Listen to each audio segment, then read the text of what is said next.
We've been following the journey of guide dog puppy Rebel here on Breakfast since the end of last year. You remember we first met him when he was just 12 weeks old. He was fostered by a family who'd volunteered to be guide dog puppy raisers after watching a report here on the programme about the shortage of volunteers. Yes, well, Rebel has now said goodbye to his first foster carers and hello to a new family as he prepares to begin his official guide dog training. Our correspondent Sophie Long has more. This is Rebel.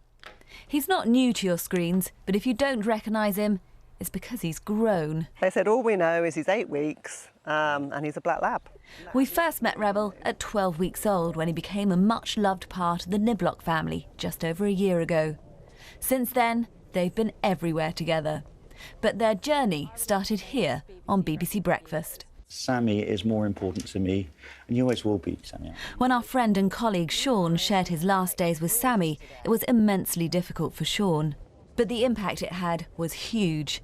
It moved many Breakfast viewers to tears. It inspired others, like the Niblocks, into action. It was heartbreaking to watch it, really. It just made us think, why not sign up when we've got the time, the space and everything, just to help make a difference. They were among thousands to volunteer to be guide dog puppy raisers after Sean highlighted the impact of post-pandemic shortages. 8 months later, they welcomed Rebel into their home and became one of around 2,000 families helping to raise guide dog puppies. They spent their first Christmas together, but they also knew it would be their last, as with their love and support, Rebel would be ready for formal training a few months later. Go forward, Ria. As we've watched Rebel's journey, Sean has introduced us to many people for whom, like him, guide dogs are the difference between independence and isolation. Ella said that without Rio, her first guide dog, she'd never have been able to study maths at Oxford University. She gives me that independence that I do kind of need and I crave, that I need to live the life I want to lead. She's good for a cuddle at the end of an evening if I've had a bad day, and she's an excellent guide. She's very rarely led me astray. Guide dogs show their paces along one of the centre's obstacle courses. Since 1931, around 36,000 guide dogs have been matched with visually impaired people. But when the pandemic hit, the training scheme was suspended for the first time in the charity's history. Walkie time, last walk. Come on then. Good boy. Rebel is now ready for his formal training. Jess and Evie have just a few more hours before he's collected and he moves to a new home. The high has been watching him progress and just the fact that he's even made it to formal training, because a lot of them don't.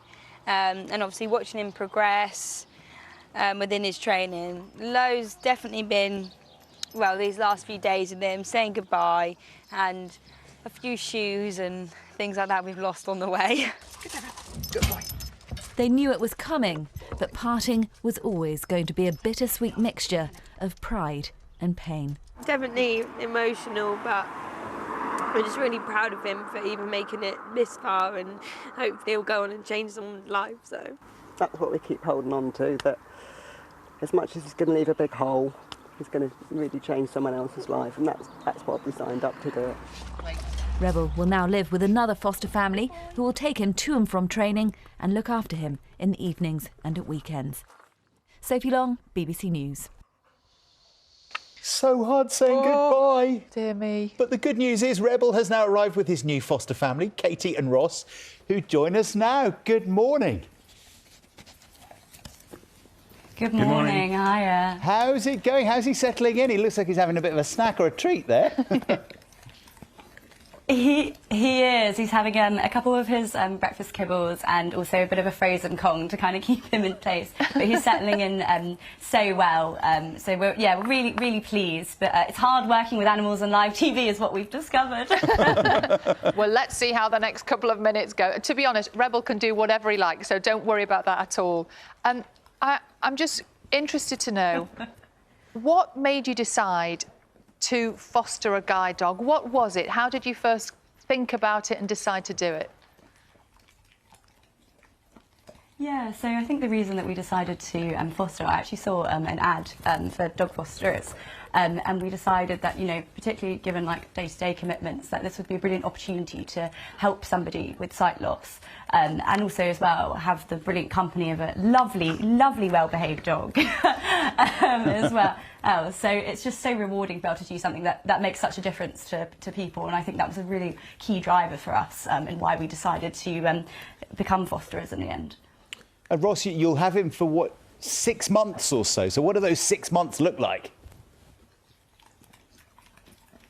So the 6 months basically consist of him being picked up, well, dropped off and picked up from school. So we do the school run between 7:30 and pick him up around 5:30 every day. And then he'll follow a kind of key set of training over the course of 6 months to help to prepare him to become a fully trained guide dog, hopefully, fingers crossed. But so far he seems to be progressing really well. So yeah, that's kind of how his training will go. Just thinking, I mean, I don't want to be a party pooper, but we've just seen the poor Niblocks saying goodbye at the end of their stint with him, and you will have to do the same one day. I mean, it's tough, isn't it, being a foster parent of guide dogs, Ross? Yeah, it will be, I imagine. Fortunately, we know from the start that it's only going to be 6 months, so we are prepared for that moment. But it's just great knowing that he's going to go on and become a guide dog and go on to do what he's been training for. So it will be hard at the time, I imagine, but we've got 6 months to go, so we're very much looking forward to enjoying those to begin with. And what will Rebel be learning over the next 6 months? What's his training like?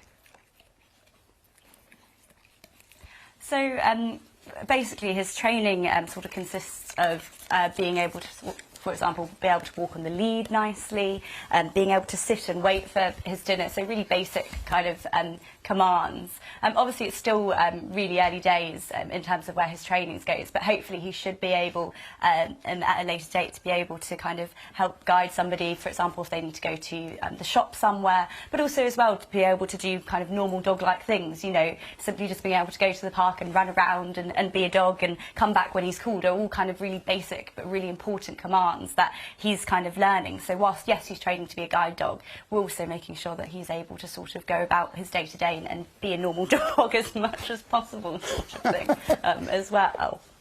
It looks like the training is largely treat-based. Is he quite hungry? It is, yes. He has kind of set meal times as to what he can eat. So their diet's kind of regulated, so they're not overfeeding him. So it just means that whatever treats you get allocated a certain amount. So this comes out of his allocation amount. So yeah, so no additional treats, unfortunately. He gets what he's given in terms of his kibble. But it really helps them to sort of stay motivated because yeah, he's a real foodie. Have you got any kibble left? Just about. We've got his frozen Kong, but he does like it. I want to stay with you for hours. Well. He's only 15 months, so see what happens when it runs out. We've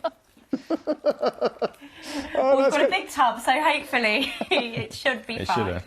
If there are people watching this morning who think, oh, I'd love to do that, I'd love to foster a guide dog puppy, what would you say to them? What do they need to be aware of and why should they do it?